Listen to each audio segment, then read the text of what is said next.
He told the most powerful Awakeners in the world to kneel, and every single one of them did. He was the strongest human alive, and then he lost everything in a single moment.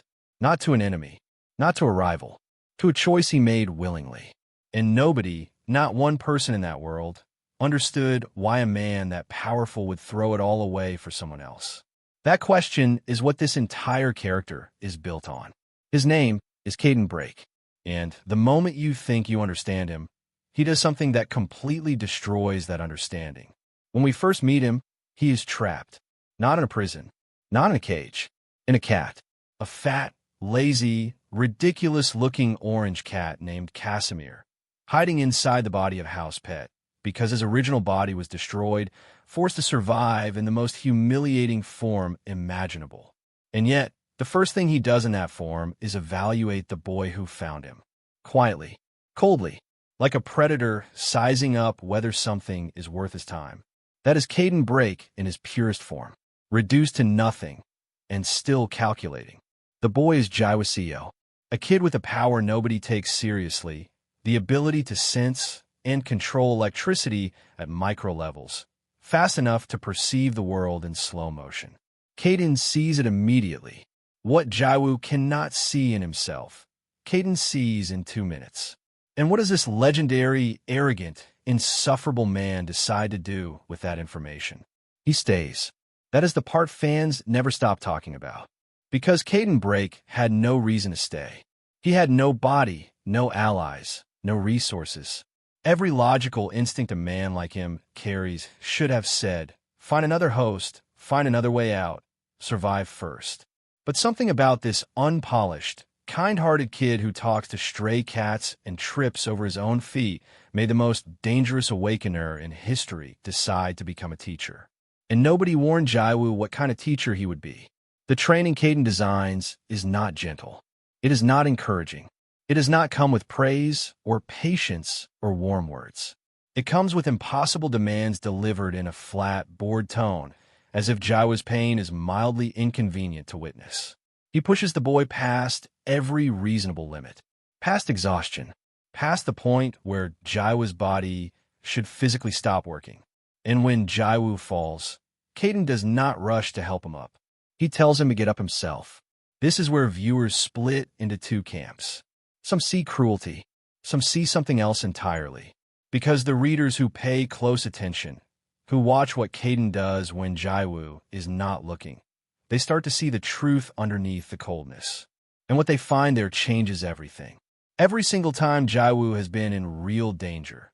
Not training danger, not control difficulty danger, but the kind of danger that ends lives, Kayden has appeared. Not slowly, not reluctantly, immediately, and with a level of force that is almost frightening to witness. He does not step in front of threats. He erases them. There is a difference between protecting someone and making absolutely certain that the thing threatening them no longer has the ability to threaten anything ever again. Kayden Break does the second one. This is a man who once stood at the absolute peak of the Awakener world. The rankings, the titles, the fear in the eyes of people who had seen things ordinary humans could not imagine. He had all of it. He built that power through something most fighters never develop. Not just strength, but an understanding of combat that operates on a completely different level. Kayden does not fight with emotion. He does not fight with rage or pride or desperation. He fights the way a master surgeon works, precise, calm, and completely without mercy. His fighting style reads like a language only he speaks fluently. But here is the thing about Kayden that the surface reading always misses. He is not cold because he does not care. He is cold because he has cared too much in the wrong moments, and he has watched what that cost him. There's a version of this man, younger, maybe less guarded, who believed that strength and connection could exist in the same place at the same time. That version of him did not survive what the world put him through. What came out the other side learned to protect people quietly, from a distance, with his hands before his words.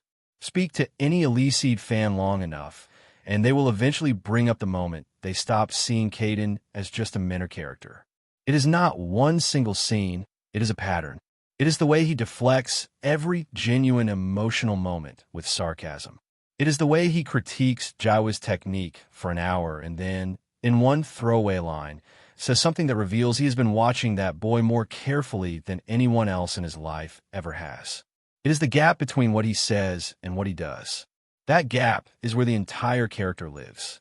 He will tell you Jiwoo is a burden. Then he will put his existence on the line without hesitation to keep that burden breathing.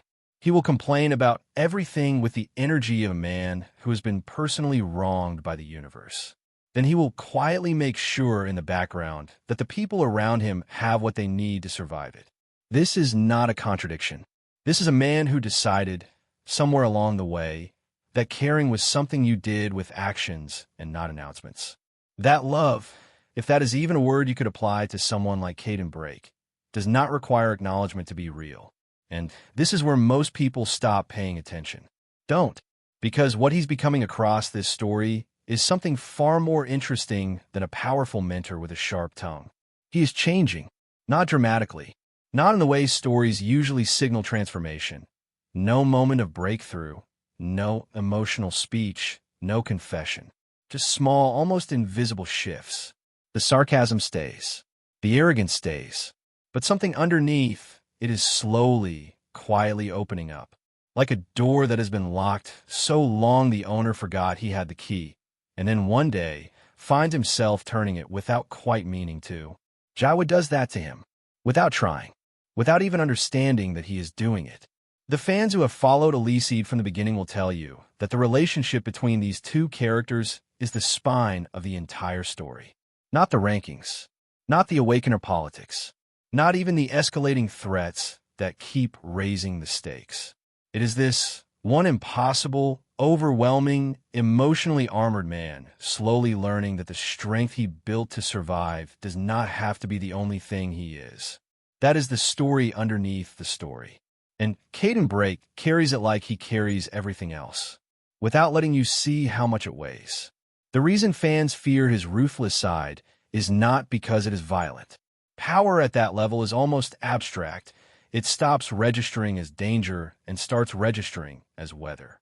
You do not fear thunder the way you fear a man who has made a calm, reasoned decision that something needs to stop existing. What fans fear is the version of Kayden Break that appears when someone he has quietly, privately, stubbornly decided to protect gets hurt.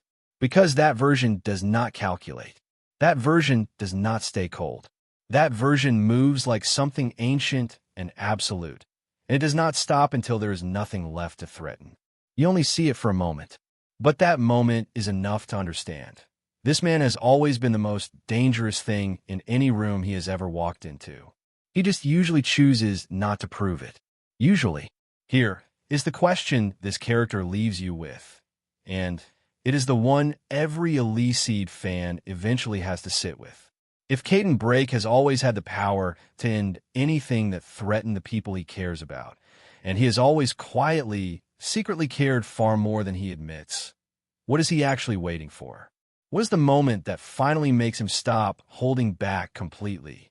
Drop your answer in the comments, because every reader has a different theory, and I want to know yours. If this is the kind of character breakdown that pulls you in, subscribe now, because the next one is someone whose story hits even harder than this. And you're going to want to be here when it drops.